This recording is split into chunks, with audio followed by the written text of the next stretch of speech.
my son's dad was gone to prison for life. Cut my whole neck off. Why would this ever happen to me? I really thought that I was gonna be that girl that was living this life. And hey, welcome to episode 2 of Storytime with Tiffany. I'm telling my truth and I'm spilling the tea on my entire life. Today, episode 2, prison, the loss of my dad, and how I had to survive. So at 19, I ended up getting pregnant by this guy that I met when I was 18 that I thought was just everything. I thought he was fine. I thought he was everything. He was a Scorpio. He was a Scorpio like my dad and just the bad boy. Everything about him I thought was everything. And at that age, you really just are head over heels for a guy. You're 18 years old and you meet this guy who you think is everything, and then boop, nope, God says slow it down, boo, we taking him away. And that's what happened. At 19, I was pregnant. 6 months, within 6 months, he ended up going to jail. My father had to take me to the other city, another part of California, to get the stuff that he had left so that I could get rid of the stuff that he had left. I don't even know if I could say that, but this is what we saying. And I had to get rid of it so that I could pay for his attorney. And the attorney still got him life after all of that I was doing to get rid of it. But my father he helped me get rid of it. He helped me go get it. I was daddy's girl, so we was gonna get it. And it still didn't work out. So right after that, when my son was born in 2000, May of 2000, I had to deal with my father getting into a car accident and dying. And at that time, I was working in the strip club. My parents were pissed, but I was going to do whatever I wanted to do because I was like, well, I got to take care of this baby. I was in school and I went to work at the strip club, and my brother had came in the club and was like, we got to go. And I'm like, for what? I ain't going nowhere. And he was like, no, our dad is gone. And I'm like, what? And my first reaction was just startling because I was like, oh, they could bring him back. The doctors can bring him back. And they were like, no, he is gone. The car accident was so bad.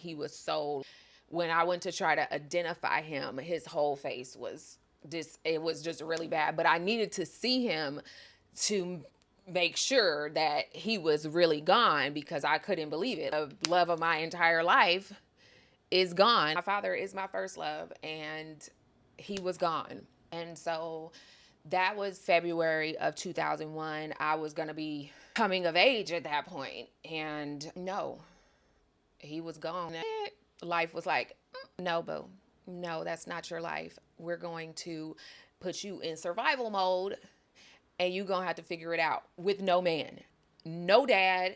My brother was like, he couldn't handle it. He was just off. And so that was one of the hardest things that I ever had to deal with in my life. And after I buried my dad, I flew home to Chicago and buried him. And right after I buried him, I got right back on the plane and I was like, I gotta get this money, because all I could think is, what would my dad say? What would he be telling me to do?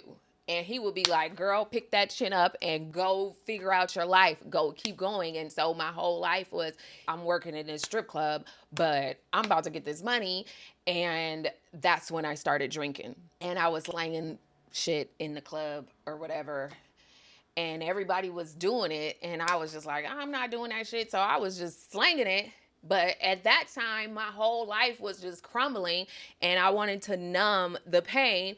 And so there I was doing cocaine in the club.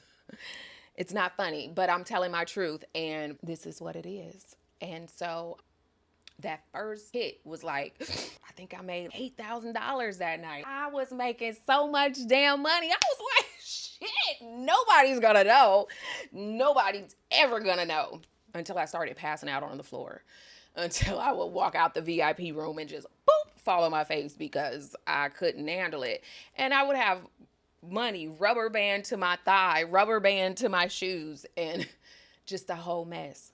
But I had money and I could take care of my kid. And that was so low vibrational, but it was so more like I can take care of myself.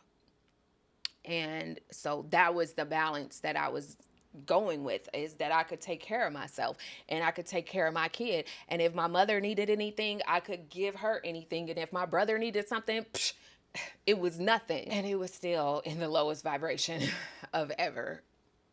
And so I was like literally just surviving. I was blowing money. I bought a little Mercedes, and every day I woke up is I would just be like, my dad would be like, keep going. And now what? So what is it then? You just surviving, you just living, you just making money, and that's all you care about is making money and buying clothes and barely wearing them because you don't remember that you even bought clothes, and that's it. So where did that get me? Still missing my dad, still wishing that my son's dad would get out of prison, and just still silently masking every bit of pain that I possibly could. It's so hurtful, but this is my story. And thank you for tuning in with Storytime with Tiffany.